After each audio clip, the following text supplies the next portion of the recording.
Are you feeling completely overwhelmed and really disorganized as a new business owner? These are some of the things that I put in place to help me become a little bit more organized and just make sure that my days were running a little bit more smooth. So one of the first things that I done is I completely stopped or changed the way I deal with people's requests.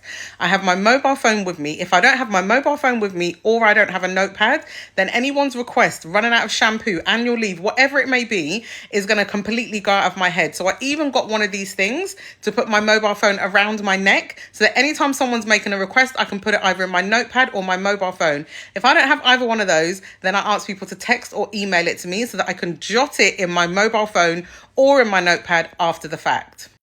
The second thing that I done is I put my to-do list in just one place, and that is the note section on my mobile phone. Some people download to-do list apps. For me, they weren't any good.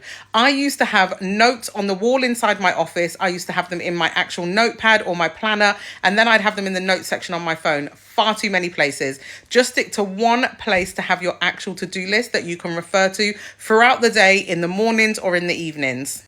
That leads me on to the fact that I make sure I check my notes, my to-do list notes, and my actual diary the day before, sometimes even the week before, just to refresh what I've got planned for that coming week. But the night before, I will always check what it is that I've got in my diary and then also what it is that I've got on my to-do notes. That means I can mentally plan for the day ahead.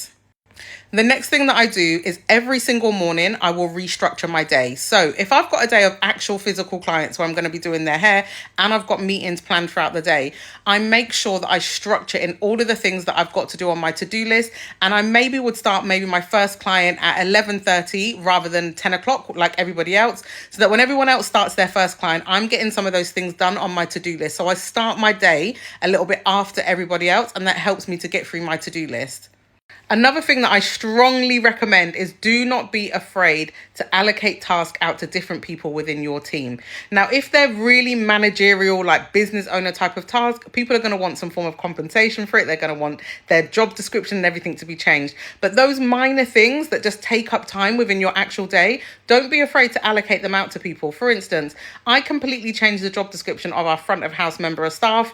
And now the front of house person, her responsibility is to make sure all of the shelving and displays are done and that they do all of the unpacking for any orders that come into the building. That was something that I used to do. Why do I need to do that? So I've allocated out different tasks that free up my time and help me be more organized within my day and not feel too overwhelmed. So don't be afraid to allocate or delegate different tasks that you do to people who are within your team.